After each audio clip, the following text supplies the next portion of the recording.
बच्चों सुप्रभात। आज मैं हिंदी व्याकरण के सबसे महत्वपूर्ण टॉपिक को लेकर उपस्थित हुआ हूँ, जिसका नाम है संज्ञा। इसके अंतर्गत हम संज्ञा की परिभाषा, इसकी प्रकार और उदाहरण सही समझने का प्रयास करेंगे। तो चलिए सीधे हम संज्ञा की परिभाषा पे चलते हैं। संज्ञा किसे कहते हैं? संज्ञा उस विकारी शब्द को कहते हैं जिससे किसी विशेष वस्तु, भाव और जीव के नाम का बोध हो, उसे संज्ञा कहते हैं। ठीक है। दूसरे शब्दों में किसी प्राणी, वस्तु, स्थान, गुण या भाव के नाम को संज्ञा कहते हैं। ठीक है। प्राणियों के नाम, वस्तुओं के नाम, स्थानों के नाम, भावों के नाम, इन सारे नाम को क्या कहते हैं? संज्ञा कहते हैं। ठीक है। आप लोग यहाँ तक समझ गए? यहाँ वस्तु शब्द या प्राणी व्यापक अर्थ में हुए हैं, जो केवल प्राणी और पदार्थ का वाचक नहीं वरन उनके धर्मों का भी सूचक है। साधारण अर्थ में वस्तु का प्रयोग इस अर्थ में नहीं होता, अतः वस्तु के अंतर्गत प्राणी, पदार्थ और धर्म आते हैं। इन्हीं के आधार पर संज्ञा के भेद किए जाते हैं। अब संज्ञा के भेद, संज्ञा कितने प्रकार का होता है, या संज्ञा के 5 भेद हैं। पहला व्यक्तिवाचक संज्ञा, दूसरा जातिवाचक संज्ञा, तीसरा भाववाचक संज्ञा, चौथा समूहवाचक संज्ञा, पांचवा द्रव्यवाचक संज्ञा। इस प्रकार हम इन सारे प्रकार की संज्ञाओं का अध्ययन करेंगे। पहला है व्यक्तिवाचक संज्ञा। जिस शब्द से किसी विशेष व्यक्ति, वस्तु, स्थान के नाम का बोध हो, उसे व्यक्तिवाचक संज्ञा कहते हैं। ठीक है।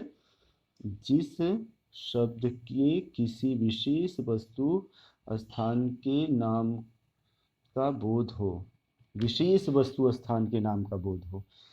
उदाहरण के तौर पे अगर हम देखेंगे तो ज़्यादा समझ में आएगा। जैसे व्यक्ति का नाम, आप नाम देख लीजिए, वस्तु का नाम, स्थान का नाम, दिशाओं के नाम, देशों के नाम, राष्ट्रीय जातियों के नाम, समूहों के नाम, नदियों के नाम, पर्वतों के नाम, नगरों, चौकों और सड़कों के नाम, पुस्तकों तथा समाचार पत्रों के नाम, ऐतिहासिक युद्धों और घटनाओं के नाम, दिनों, महीनों के नाम, त्योहारों, उत्सवों के नाम। ठीक।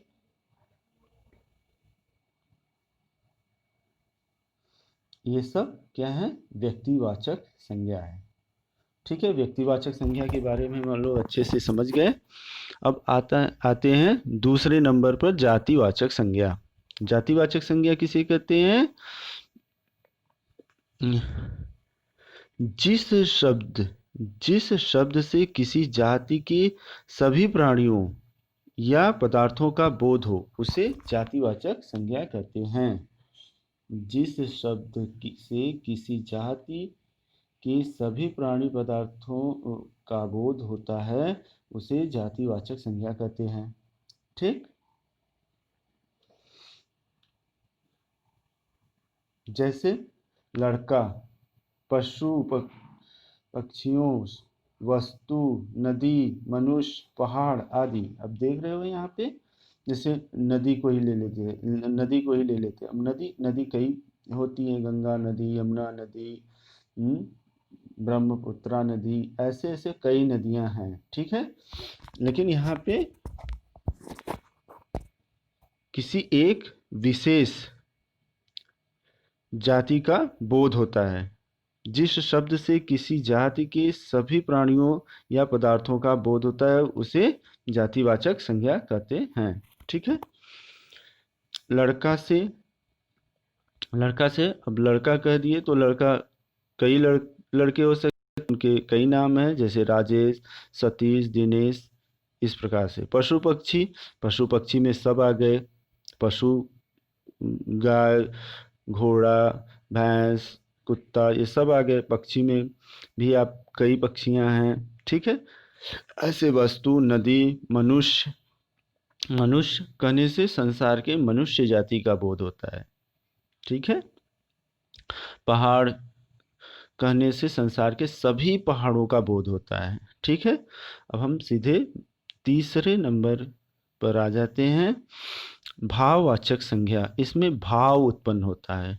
आपके अंदर की करुणा, दया भाव, ठीक है, ये सब उत्पन्न होता है। गुण, दोष, ये सारी चीज़ें उत्पन्न होती है। जैसे थकान, मिठास, बुढ़ापा, गरीबी, आज़ादी, हंसी, पढ़ाई, ठीक है, साहस, वीरता इत्यादि शब्द भाव, गुण, अवस्था तथा क्रिया के व्यापार का बोध करा रहे हैं, इसलिए ये भाववाचक संज्ञा हैं।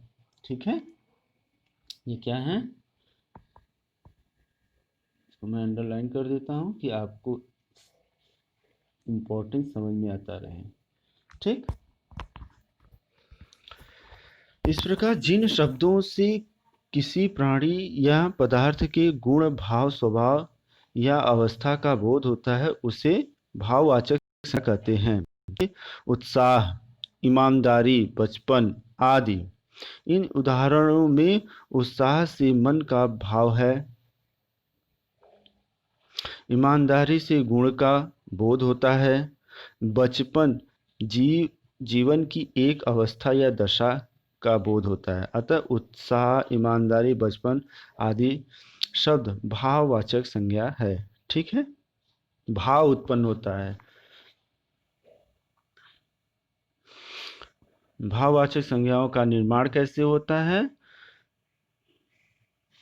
भाववाचक संज्ञाओं का निर्माण जातिवाचक संज्ञा, विशेषण, क्रिया, सर्वनाम और अव्यय शब्दों से बनती है। भाववाचक संज्ञा बनाते समय शब्दों के अंत में प्रायः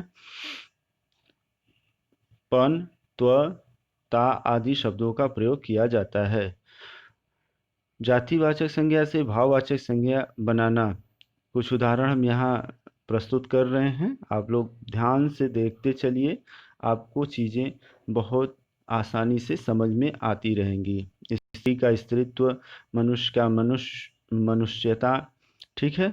ऐसे कई हैं, जैसे लड़का का लड़कपन, भाई का भाईचारा, पुरुष का पुरुषत्व, बच्चा का बचपन, ठीक है, सेवक का सेवा। विशेषण से भाववाचक संज्ञा बनाना, लघु लघुता, एक एकता, खट्टा खटाई, ठीक है। इस प्रकार से आप देखते चलिए। हम वीडियो को थोड़ा धीरे धीरे बढ़ा रहे हैं कि आप आसानी से इसको देख सकें, समझ सकें। मीठा का मिठास, वीर का वीरता, गरीब का गरीबी, दीन का दीनता, बुरा का बुराई, इस तरह से है।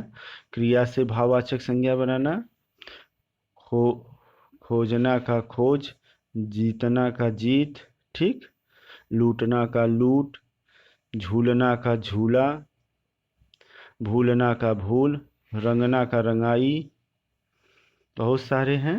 आप ध्यान से देखते चलेंगे तो समझते चलेंगे, आपको समझने में बहुत दिक्कत नहीं होगी। संज्ञा से विशेषण बनाना, अंत से अंतिम, अवश्य से आवश्यक, अभिमान से अभिमानी, ठीक है, इच्छा से ऐच्छिक, किताब से किताबी, ठीक है। ये सब भाववाचक संज्ञा बने हैं। ठीक है।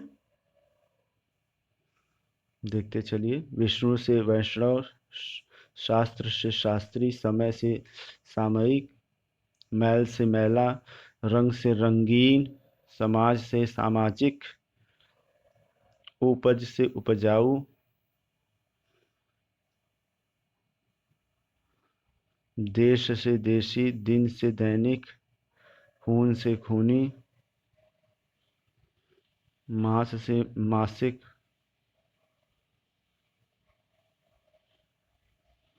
मधुर से मधुर, रोज से रोजाना, सुख से सुखी, हवा से हवाई। क्रिया से विशेषण बनाना, लड़ना, लड़ाकू, पीना, पियक्कड़, जड़ना, जड़ाऊ, पालना, पालतू, देखना, दिखाओ, भूलना, भुलक्कड़, गाना, गवैया, ठीक है। चटना, चटोर, पकना, पका। सर्वनाम से भाववाचक संज्ञा बनाना।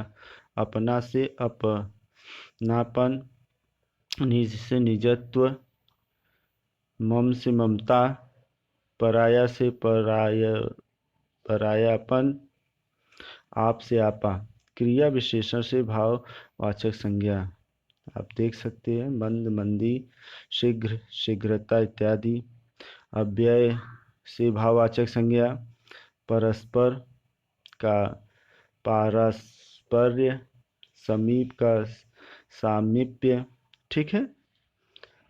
चौथा नंबर पे आ जाते हैं समूहवाचक संज्ञा। जिस संज्ञा शब्द से वस्तुओं के समूह या समुदाय का बोध हो उसे समूहवाचक संज्ञा कहते हैं। आप शब्दों पर भी जाएंगे इनके तो बड़े आराम से समझ जाएंगे। समूहवाचक, समूह है तो मतलब समूह से संबंधित है, ठीक है। तो समूह जिस संज्ञा शब्द से वस्तुओं के समूह या समुदाय का बोध हो उसे समूहवाचक संज्ञा कहते हैं।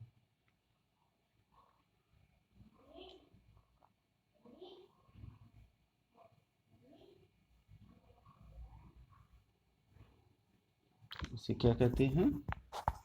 थोड़ा सा बैक हो गया था वीडियो, तो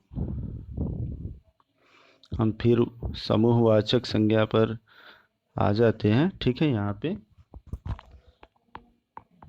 इसको हम अंडरलाइन कर देते हैं कि आपको जो इम्पोर्टेंट है, महत्वपूर्ण है, वो आप आसानी से समझ सकें। जैसे व्यक्तियों का समूह, भीड़, जनता, सभा, ये व्यक्तियों का समूह है। कक्षा, आपका जो विद्यार्थियों का समूह है। वस्तुओं का समूह, ठीक है। गुच्छा, गुंज, मंडल, ये जान लीजिए कि इस समूह में एक से अधिक रहेंगे। द्रव्यवाचक संज्ञा पांचवा है आपका। द्रव्यवाचक संज्ञा जिस संज्ञा से नाप तौल वाली वस्तु का बोध हो उसे द्रव्यवाचक संज्ञा कहते हैं। सीधे से आप अच्छे से समझ लीजिए। जिस संज्ञा नाप तौल वाली वस्तु बोध हो उसे द्रव्यवाचक संज्ञा कहते हैं, ठीक है। दूसरे शब्दों में जिन संज्ञा शब्दों से किसी धातु, द्रव्य या पदार्थ का बोध हो उसे द्रव्यवाचक संज्ञा कहते हैं। द्रव्य, द्रव्य क्या है? जैसे तांबा, पीतल, चावल, घी, तेल, सोना, लोहा, समझ गए होंगे। द्रव्यवाचक संज्ञा किसे कहते हैं? जिस संज्ञा से नाप तौल वाली वस्तु का बोध हो उसे हम द्रव्यवाचक संज्ञा कहते हैं। उदाहरण के तौर पर भी हम लोग देख लिए संज्ञाओं।